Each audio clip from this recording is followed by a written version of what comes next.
I'm picking up my granddaughter from school, and she slides into the passenger seat, wearing a look I can't shake. Not sadness, not anger, just blank, hollow, as if someone flipped a switch and dimmed the light inside her. She's 15. I ask how her day was. She shrugs. I ask if something happened. She says no. Then there's a long, heavy silence, and she says something that's been echoing in my mind ever since. She looks at me and asks, "Grandpa, does it ever feel like nothing you do actually matters?" My name is George, and I'm 87 years old. I've lived through wars and recessions, buried people I loved, survived failures that nearly broke me, and carried regrets I wouldn't wish on anyone. And that question, from my granddaughter, hit me harder than I expected, because I've asked myself that same question more times than I can count. The only difference is this: I'm standing at the end of my life looking backward, and she's standing at the beginning looking ahead. Somewhere between those two vantage points, I think I've finally understood something vital. We live in a world obsessed with impact.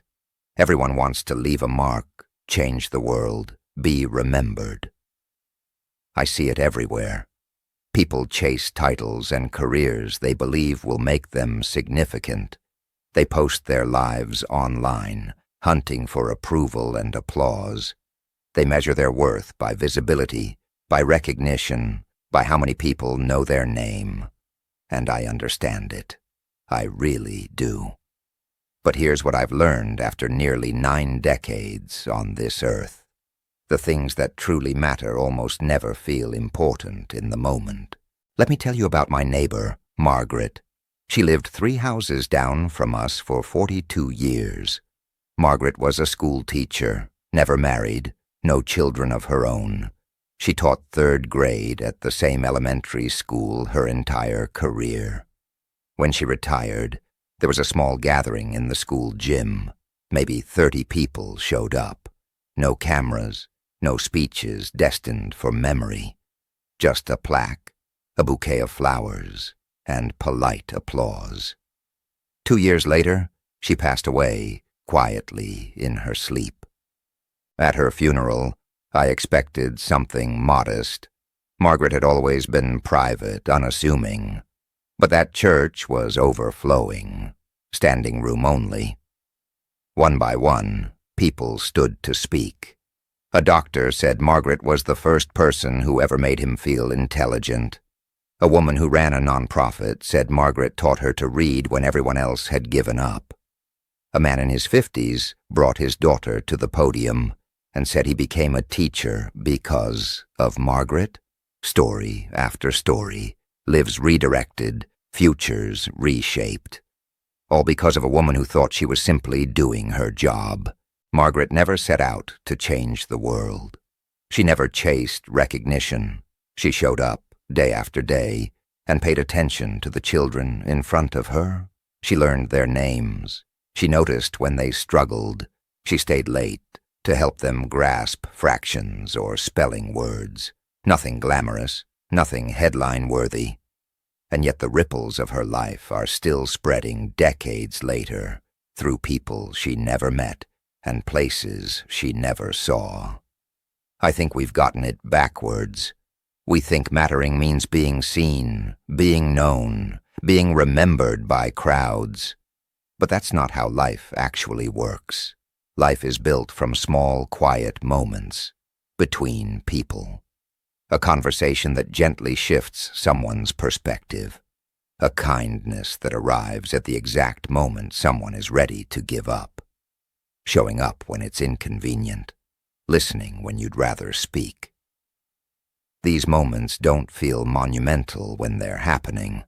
They feel ordinary. Routine. Easy to overlook. When I was 39, I went through a dark season. My business was failing. Money was tight. I was drinking too much, sleeping too little, and walking around with a constant sense of shame. I felt like a failure.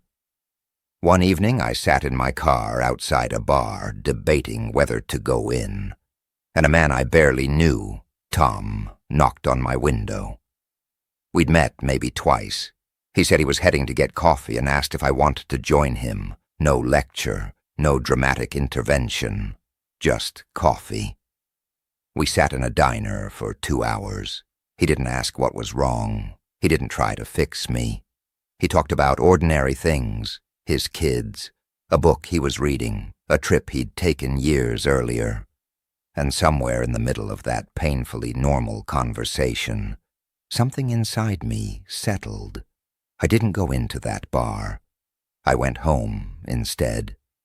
I can't remember most of what we talked about, but that moment mattered. It changed the direction of my night, maybe even my life. And Tom probably forgot about it by the next morning. That's the truth about mattering. It's almost never dramatic. It doesn't announce itself. You don't get a notification telling you that something you did changed someone's life. Most of the time, you'll never know.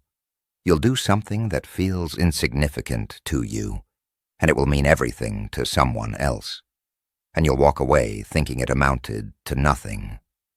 My wife, Eleanor, used to write letters, real letters, pen, paper, stamps, the whole thing. She wrote to our kids when they were away at college, to old friends she hadn't seen in years, to cousins, neighbors, anyone who crossed her mind. I used to tease her. I'd say, "Elle, everyone has phones now. Just call them." She'd smile and keep writing. After she passed, I found boxes of letters people had written back to her. And in almost every one, someone mentioned how much her letters meant, how they'd kept them for years, how they reread them during difficult seasons. Eleanor wasn't trying to matter. She was simply reaching out. And yet she mattered more than she ever knew. Here's what I wish someone had told me when I was younger. Your life doesn't need to be extraordinary to matter. In fact, it probably shouldn't be. The relentless pressure to be exceptional, to stand out, to make a grand impression, that pressure crushes people. It convinces them their ordinary life isn't enough. That showing up for family, doing honest work, offering kindness to strangers somehow doesn't count unless it's wrapped in something impressive. But it does count. It always has, and it always will. But the truth is this: almost everything that holds our world together is carried on the backs of people no one will ever remember. Parents who wake up in the middle of the night to soothe a sick child. Workers who show up consistently and do their jobs with quiet competence. Friends who check in because they sense something is wrong. Volunteers who serve meals, clean parks, visit hospitals. People who vote, recycle, return shopping carts. Small, ordinary, uncelebrated acts that keep everything from unraveling. You want to know if you matter? Look at the people directly in front of you. Are you present with them? Are you honest when it would be easier to hide? Are you kind when you gain nothing from it? Do you keep your word? Do you make space for other people's pain? Do you genuinely celebrate their joy? These questions won't land you on magazine covers. They won't build a platform or expand your influence. But they will determine whether your life actually meant something. I've been thinking about my granddaughter's question a lot. Does anything I do actually matter?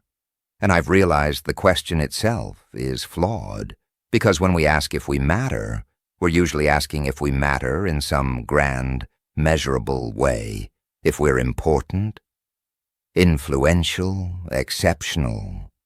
But that's not how mattering works. Mattering is quieter, more intimate. It's knowing that your presence, or your absence, would make a real difference to real people. When my grandson was 7, he was terrified of water. Wouldn't go near a pool. One summer I spent 3 weeks, 15 minutes a day, just standing with him at the shallow end. I didn't push him. I didn't lecture. I simply stayed there while he adjusted. By the end of that summer, he was swimming. He's 23 now, and he probably doesn't remember those moments. But I do, because I know that if I hadn't been there, patient, steady, unremarkable, his fear might have followed him into adulthood. That's mattering, not because it's impressive, but because it's real. The older I get, the clearer it becomes that most of what we chase is smoke. Status evaporates, achievements fade. People forget your accomplishments faster than you'd like to believe, but they don't forget how you made them feel. They don't forget that you showed up. They don't forget that you saw them when they felt invisible. Those things endure.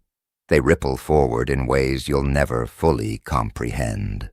I was at the grocery store last week, and the young woman at the checkout counter looked exhausted, dark circles under her eyes, moving slowly, deliberately.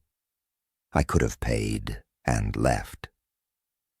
Instead, I asked how she was doing, and I meant it, not the automatic question we toss around without listening.